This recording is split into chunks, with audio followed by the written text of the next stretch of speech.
In today's video, we're going to talk about assessments of learning, for learning, and as learning. An assessment is another word for an assignment, a test, or an activity that's done in a learning environment. It doesn't necessarily have to be graded. I'm going to assume that you've already watched the learning mindset video because that provides the context for this video. As we get started, I want you to think about any assignments or tests that you've had that you felt didn't reflect what you learned or what you thought you should have learned. Where you tested on something that you don't recall having heard. If that's the case, that is a problem with the reliability and/or validity of your assessment. Those graded assignments we often call summative assessments because they sum up the learning that you should have done previously.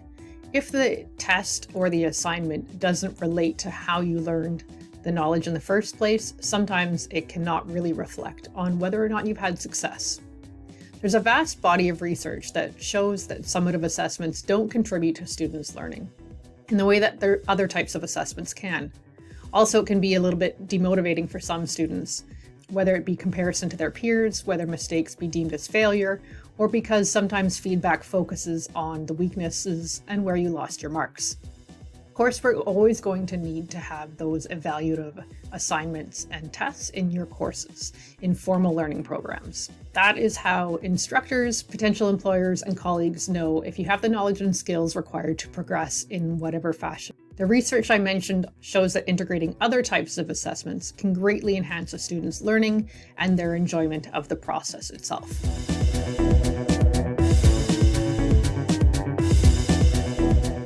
That research describes three types of assessments that I've illustrated here as three slices of a pie: of learning, for learning, and as learning.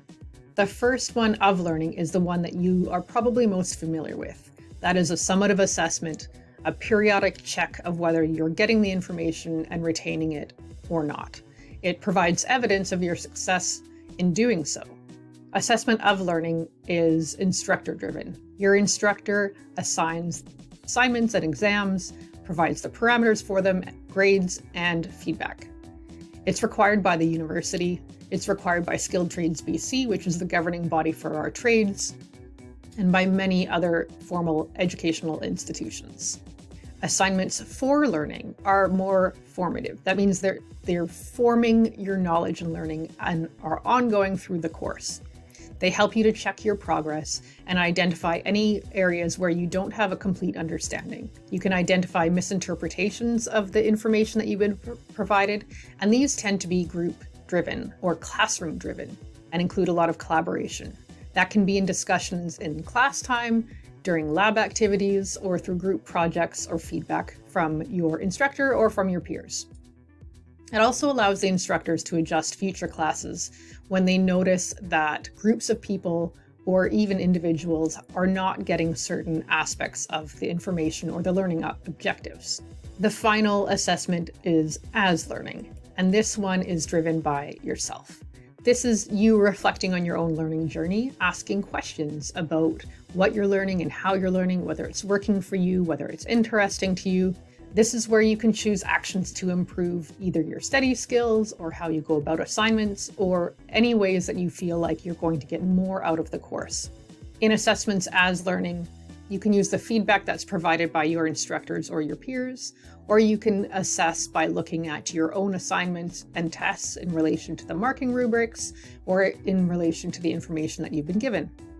So you can find out if your study techniques need a little bit of work or if your method of going about assignments needs work, and this helps you evaluate your own knowledge and skills for process, and that helps you in your future career as well. So what does this pie look like in the context of the course that you're taking?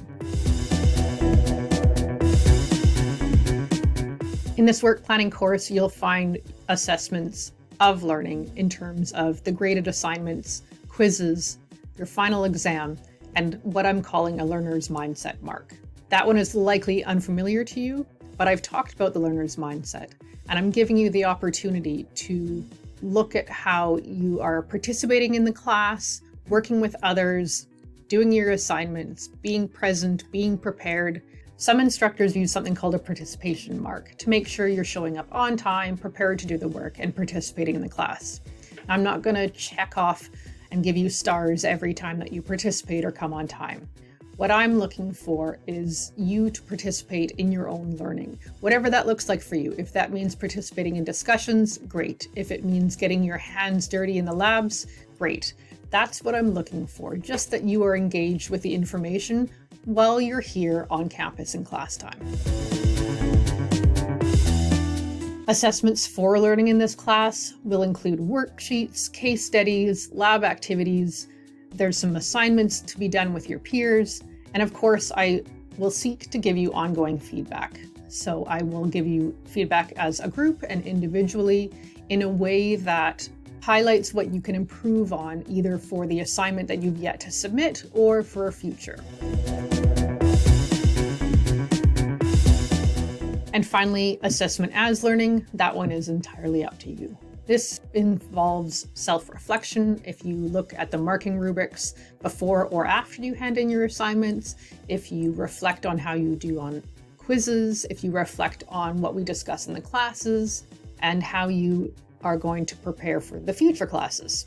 In order to give you a bit of autonomy on your learning journey, I try and give you a bit of choice of what your actual subject is on your assignments, as well as the form they take for you to hand them in. For your course project, I will give you the opportunity to receive feedback for each part before you submit it. So I will be able to have clear evidence of your reflection based on the actions that you take in light of the feedback that's provided before you submit your assignment. So, you've already signed up for this course. You don't really have a choice about the first slice of pie, assessments of learning. But don't worry, it's vegan, it's keto friendly, it's gluten-free, it'll be good. Your enjoyment of the course will increase with the second slice of pie, assessments for learning. The more folks participate in discussions and in the lab activities, the richer the experience is for you, for your peers, and for myself as your instructor. Finally, how much this course helps you with your future lies in the final slice of the pie, assessment as learning.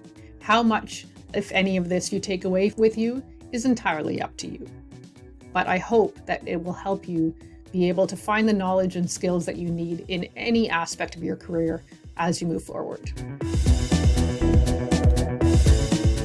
If the idea of different types of assessments has interested you and you want to learn a little bit more, you can start exploring with assessments of, for, and as learning mindset fundamentals. I've included a link to a YouTube video where you can get started. If you have any questions or comments about this video, I would welcome any and all feedback.